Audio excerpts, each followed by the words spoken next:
Well, with the midweeks, Mark, you're very nearly at an end with this one. I think you have one again, perhaps, which might even be against Wycombe. But there is a sense that after today, the tempo of the season changes a bit. Yeah, I think that's right. I think Wycombe being the next one, and I guess if you count the Easter Monday, I think it might be 2 in the last 8 weeks. I think that might be. But for I think the next 4, we don't have a Tuesday, which is crazy, really, when you think about what it was. I mean, early in the season, we were trying to push some of these rearranged games that we've had throughout the year to the back end of the season to avoid the congestion that we did have, knowing that the end of the season was going to be thinning out massively. But in the beginning case, I tried to make a strong point for that and got shot down and argued it. And then in the end, as COVID sort of took off, you just had to get the games in because you never knew what was going to come next. So it's played out. Obviously, that's settled down and things are playing out as we probably expected. It's certainly a less intense schedule as the season goes on. But you look at the remaining 12 games and we've got some belters to play in there, some really good sides. It's mad to get to 12 games to go and we've got to play Wycombe twice, the way the fixtures have fallen. But so it's crazy to be at this stage and have not played them yet. We know how tough a game that will be, but it's one of many away games coming up against the top teams that will be a great test for us and something to really look forward to. Yeah, with all due respect to AFC Wimbledon, you look at the away games and there's definitely a theme there. I think they're all, aren't they, teams who are in the promotion mix? Yeah, we've got a lot of teams to play that are right up the top positions and fighting out for what could end up being a really exciting playoff picture. And we've got an opportunity to have an input into that and try and get some positive results ourselves, some great ones to look forward to for the players, for the supporters. So yeah, we look forward to that closing stages of the season. Still a lot of points to play for, a lot of games to play, and ones that are quite motivational games. So yeah, we're looking forward to the starting point being tomorrow against a team that we know how tough they can be.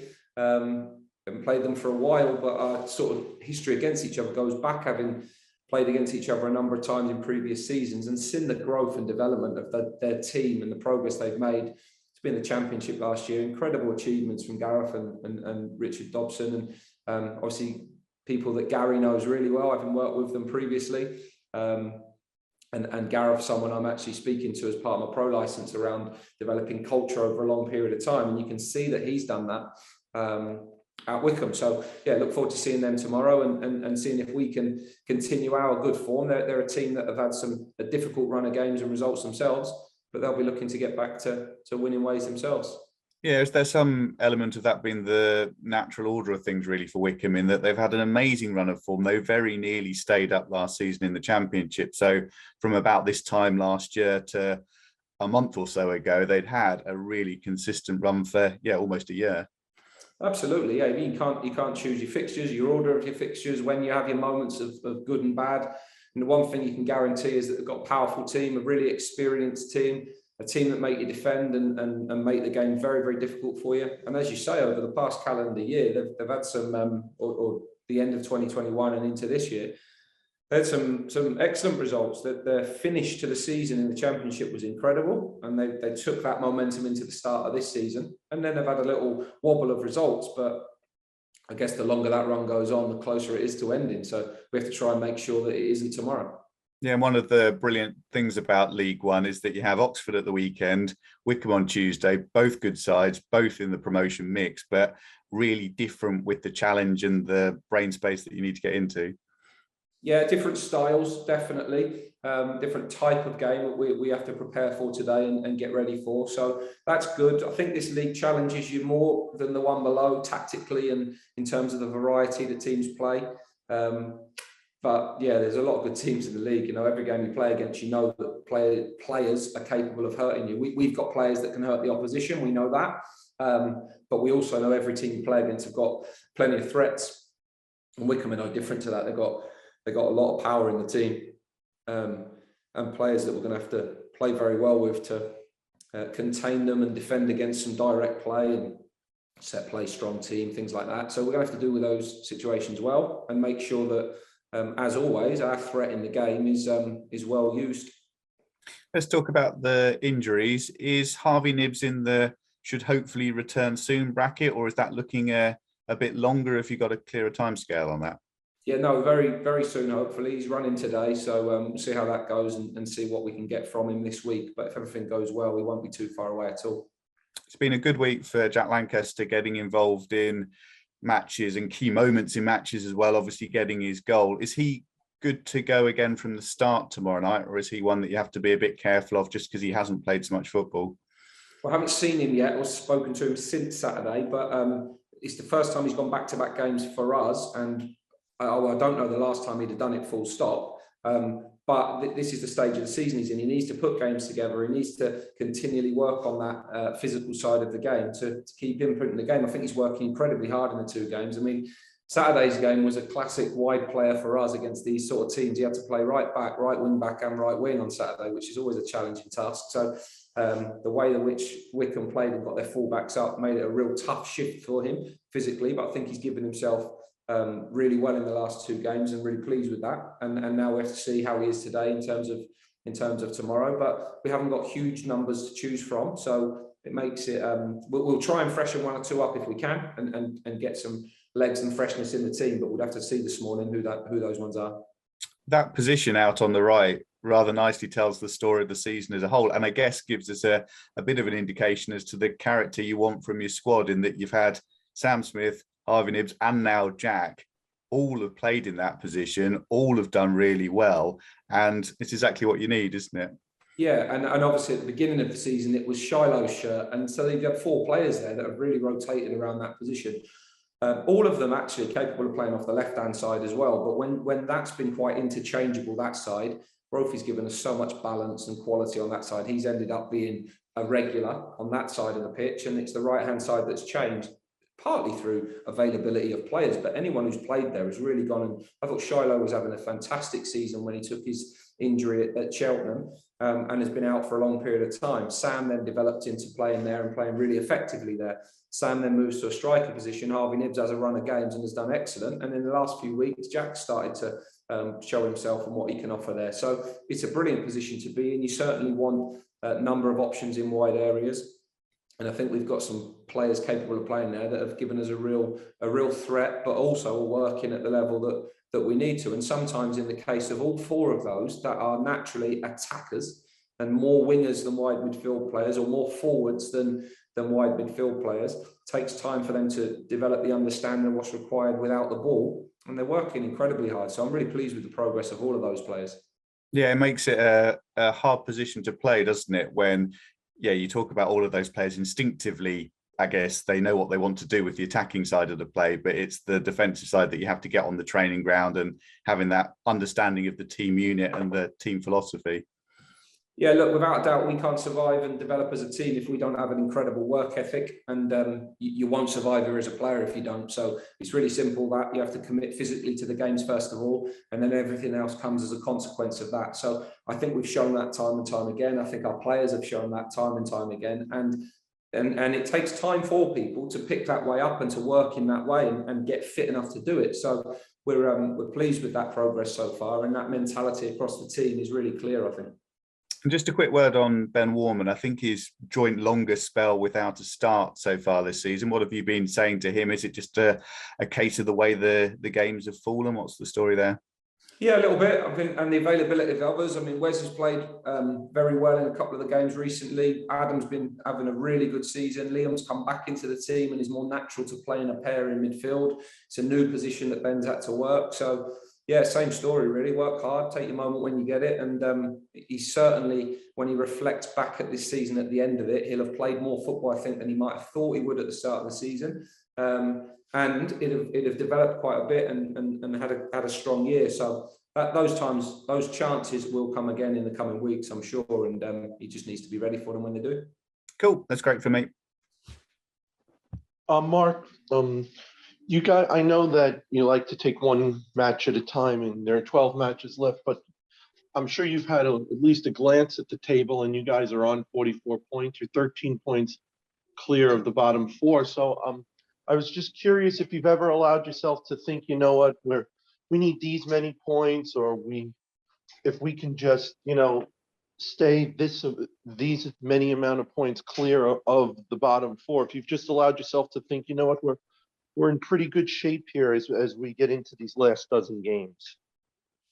Well, the mindset of in pretty good shape has certainly been one that I think I've felt all season, because I think we're quite a good side, developing well. I've never once talked or targeted survival and safety. It's never been in our vocabulary at all. So for us, it's just about winning games and keep developing as a team, and we're doing that quite well. So we've got, if there is a number of points required to be in the league next season, we're not there yet historically. So firstly, we've got to keep working towards that. But secondly, I don't think the season stops as and when we get there. I think for us, it's just about making an imprint on the league, showing ourselves how well we can compete with a lot of the top teams that we've got to play, see how good a season we can have at the end of it. We'll do that little bit of review. But in terms of the continuous sort of pride in the team, development of the team, I'm pleased with where we are and the progress that we're making. And we've got to keep going. We've got to keep going to be more effective in terms of results against the top teams. But where we are and with the resources we've got, sometimes that's difficult. So we know that there's some teams that can far outweigh us in those senses, but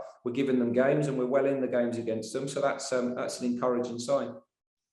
You mentioned just how incredible form Wycombe have been in since their end of the championship last year into this season in League One over the last calendar year. We know how good of a manager Gareth is. What is it, do you think, that makes him such a good manager? What does he do that he's had Wycombe at the level he's had them at since he's been there? I think they've developed as a team, developed a culture that's really strong. Everybody knows what they are. Everybody knows what's expected of you. There's a real togetherness and drive in the team. He's a really sound bloke who just gets the best out of people, which I think is important. And between him and the staff that are there, they've developed an identity of knowing what you get when you play against Wycombe. And I like the fact that they've been able to do that through the leagues. I like the fact that quite a few players have gone through the leagues with them and then they've added as they've gone. It's quite common and quite consistent with a lot of managers or teams that have been in place for a long period of time. It's the benefit of what long-term tenures can give you, I think. And that real consistency and stability in the club, whilst continually evolving and developing on and off the pitch, has been really clear at Wycombe. You guys have scored in the last couple of away games, multiple goals. You scored 2 goals against Burton. You scored 2 goals against Oxford. Well, what do you think you're going to need to do to continue to be able to give yourselves a chance to win these matches and to be competitive in these matches away from the Abbey Stadium by continuing to score 2 or what you hope would be more than that? I think we've had chances in both games to make even more benefit than that. Really, we've got to make sure our attacking play ends in chances. Our chances ends in goals more often because we have plenty of that. And that's just us improving individually and collectively in our decision making, the type of chances we create. And then on the flip side, we have to shut out the opposition and try and make sure that we keep a couple of clean sheets or prevent the opposition from having chances on the goal. So that's obviously our intention to try and do that. But keeping clean sheets is hard, winning games is hard, scoring goals is hard. It's not easy, but to be the attacking threat we are in every game is certainly a good sign. Against a team like Wycombe, what do you think will be the keys for you guys to have the type of success that you want to have? We have to defend our box, and we have to defend it brilliantly. They're the most direct team in the league. They get the ball forward quicker than anybody else. Very strong on set plays. The ball in play time will be quite low. And we'll have to make use of the ball when we get it and try and generate some momentum and rhythm to the game when we can. But physically, we'll have to commit to the game and be really strong and solid in order to defend against a physical direct threat that's got some excellent players in it. They've got brilliant front 2, really good attacking midfield players, and they play with a real energy and intent. And we'll have to make sure we absorb that really well whilst carrying our own threats. Great, that's all for me. Good luck on Tuesday, Mark. Thank you. Morning, Mark. On the injury front, is Jensen Weir back from Brighton yet? No, not yet. He's still there at the moment and struggling a little bit. So the longer that goes on makes it feel like he might not get back with us because we're going into quite a long period of time. So he's still under their watch at the moment and seeing different people around his knee. So there's no actual clarity on that. But as that goes forwards and continues, the longer period that seems might mean we're running out of time to see him back with us. So we're just waiting for more information from them in terms of the consultations that he's having and the tests and things that he's going through. That'd be disappointing for us because he was great before he had COVID, just before Christmas. It was a really good run for him. So I'm due to speak to him today to see how he's getting along. But obviously he's really well looked after, got plenty of care and attention there, and we'll just keep our eye on that one over the next couple of weeks as to if and when we see him back before the end of the season. Yeah, when do you think you might have a further update on that as to when you think you might get him back or not? I don't know. We're waiting on doctors and the specialists and their physio department. So as soon as they give us that, we'll know where we are. Maybe sometime this week, but it might roll into next week. At this point, do you feel like it's more likely that he won't come back than he will? How do you assess it? I've no idea. I'm not the physio and I haven't seen him for weeks, so I don't know. Okay. With Joe Ironside, there's yourself and Barry Cora have been quite positive in terms of the signs of his recovery. How far away do you think he might be? I don't know. He'll be out on the grass with us today, so we'll see how that goes. He's pushing. He's certainly one that will try and shave time off whatever the injury is, but I think this week will be a bit too quick for him. So we'll just see how the next few days go, and if we can get him into the group team training and see when we can get him out. He'd have played 3 weeks ago if he could on a crutch, but he's incredible in that sense. So yeah, obviously we want him back as soon as possible, but we want to make sure it's safe in order to get him back and being effective with us. And why was Greg Taylor not on the bench on Saturday? Was that just to get Lloyd Jones on the bench so that he essentially was back? Or yeah, I mean, I think I've said all along, Greg's not ready to play yet. He was on the bench a few times just to extend his week, just to get him around the team. We didn't have 7 subs available or 9 in the FA Cup. We had the availability to use him, and his voice and experience around the place is good, but he hasn't been a sub on the bench in recent weeks that we would have used. He's just been part of the squad, and having those experienced players around are always good.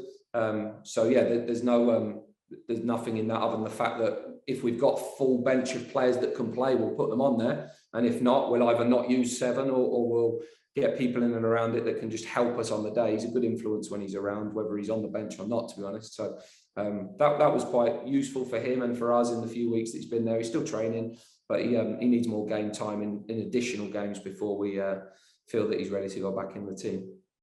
Liam Bennett obviously did really well against Plymouth, but you decided to take him out for Saturday. Do you plan to keep him around the group, or do you think a run of games out on loan might be best for him moving forward now? We're probably nearing a deadline of loans to go out somewhere else. I mean, if something came up, then we wouldn't necessarily dismiss it because a run of games would be good, but someone needs to back him and take him at a level that he can play at. He's done certain levels now that he's played at, and I think done really well and been quite comfortable. And he needs to be going playing in the National League or National League South now, really, to go and get a run of games that are really beneficial. So if something came up there, it wouldn't be something we'd dismiss, but we're not actively looking to do it because we haven't got a huge squad, and I'm sure he can contribute between now and the end of the season. You said on Saturday as well that you think this squad is making huge progress from the start of the season. What areas do you think that applies to? Everyone. Better with the ball, better organisation, fitter, stronger, faster, better on counter-attack, better on set plays. And then you play against some really good sides that test your organisation and catch you out on certain things. Better working environment, better learning team, better reflective team, better analysis before games, better post-match analysis. Like every area, we are better, no question. Individuals that have improved and become more confident, more consistent in their performances. And yeah, if we do our jobs right and everybody's attitude's right, that shouldn't stop. Just finally wanted to ask about Sam Smith's celebration on Saturday. What was your take on that? I haven't really got one. I mean, it obviously offended some people, and I think they put a link together that was wrong. Firstly, that it was some sort of slight against the situation of the day, which obviously it wasn't. It was a boy scoring a goal and being delighted with it, and he's spoken himself. Like, he's disappointed that is the feeling towards it, that it was a disrespectful mark. It certainly wasn't that. I certainly don't think players shouldn't celebrate goals or shouldn't celebrate against their old club. I think that's a nonsense in football, really. You score goals, you work hard to do it, you should celebrate the goal. But in the timing of the goal, people have been offended by it because of the situation of the day. So I guess there's some understanding there. But yeah, I think in some respects, a little bit blown up. Sam said what he said and said an apology to anyone that offended.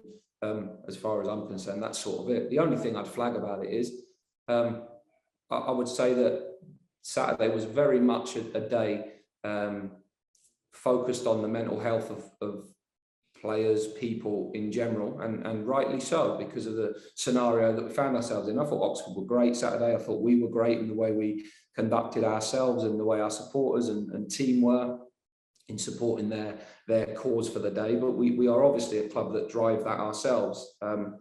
Yet the same people that would #BeKind all over social media are the same people that send disgraceful abuse to people on social media afterwards. And whether you agree or don't agree, we shouldn't all stand in glass houses and say, I'm not as bad as that person. Everyone has to take some responsibility for that, because the barrage of abuse that he faced in the stadium and online after the game is completely unacceptable. So everybody should check themselves and their own behaviour sometimes, because we're very, very quick to point at somebody else when actually sometimes we behave inappropriately ourselves. So that would be my biggest takeaway from the day. Sam's dealt with the situation well since, and his performances so far in this season have been incredible, and he's doing brilliantly for us. So I'm absolutely delighted with him. Thanks, Mark.